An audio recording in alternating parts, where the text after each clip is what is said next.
মুশিউর রহমান যাদু মিয়া বুঝেছিলেন আওয়ামী লীগকে যদি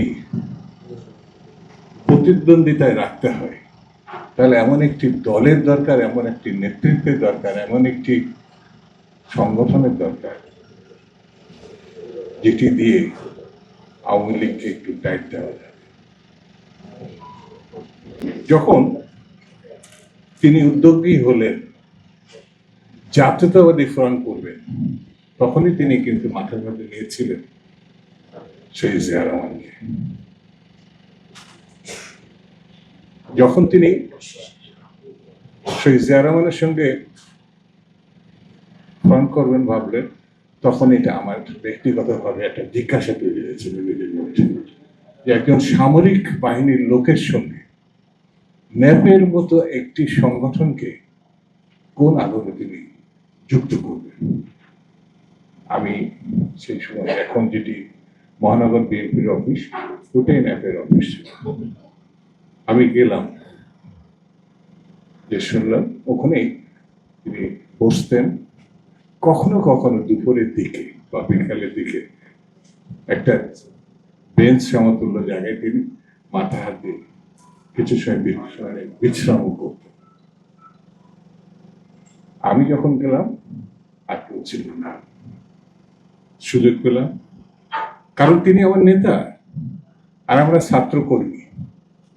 এত বড় কথা তো সবার সামনে বলা যায় না, কিন্তু জাদু ভাইয়ের সে অনুমতি আমাদের মতো কর্মীদেরকে দিতেন।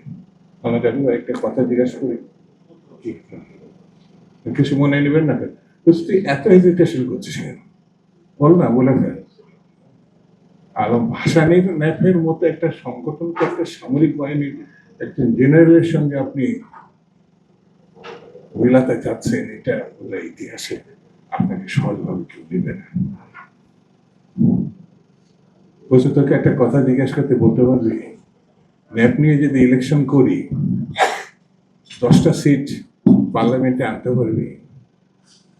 দরকার এখন সরকার গঠনের, দরকার এখন আওয়ামী লীগকে ঠেকানোর, দরকার এখন বাংলাদেশের স্বাধীনতা সার্বভৌমত্বকে রক্ষা করার। বুদ্ধিটা সেখান থেকে ভাবতে হবে। দ্বিধা ছিল, কিন্তু পরবর্তীতে তিনি যেসব ঘটনায় ভাষায় ন্যাপকে সেই জায়গায় নিয়ে গিয়ে দাঁড় করিয়েছিলেন, এখন প্রমাণ করে শহীদজিয়া বাংলাদেশি জাতীয়তাবাদের মধ্য দিয়ে যেই জায়গায় বাংলাদেশকে এনে দাঁড় করিয়েছে, সেটি জনগণের নন্দিত একটি সংগঠন, নন্দিত একটি নেতৃত্ব, এর পরিকল্পনাকারী, এর সংগঠকের ভূমিকায় তিনি যে দায়িত্ব পালন করেছেন, সেটি বিএনপির জন্ম, শহীদ জিয়াকে সামনে আনা, পরবর্তীতে দেশনেত্রী বেগম খালেদা জিয়া, আজকে জনাব তারেক রহমান, এই ধারাবাহিকতা। সেই জন্য আজকের এই দিনে বড় বেশি মনে পড়ছে জনাব মুশিউর রহমান যাদু ভাইকে। তিনি আমাদের যেই জায়গায় দাঁড় করিয়েছিলেন, আমার দ্বিধাদ্বন্দ্ব ছিল শুরুতে, কিন্তু নেতা এবং বলা যায় রাষ্ট্রবিজ্ঞানী, তিনি অনেক দূর পর্যন্ত দেখতে পেতেন, আমরা হয়তো অতটা সেই সময় দেখতে পাইনি। কিন্তু এত চমৎকার ভাবে এমন একটি সংগঠনকে এমন একটা জায়গায় তিনি তৈরি করেছেন, আর কিছুদিন বেঁচে থাকলে হয়তো আরো কিছু আমরা দেখতে পেতাম।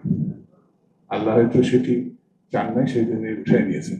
কিন্তু জাদু ভাই বাংলাদেশের রাজনীতিতে, বাংলাদেশের রাজনৈতিক ইতিহাসে তিনি একজন জাদুকর, তিনি একজন অনন্য ব্যক্তিত্ব, তিনি একজন মানুষ এবং নেতা।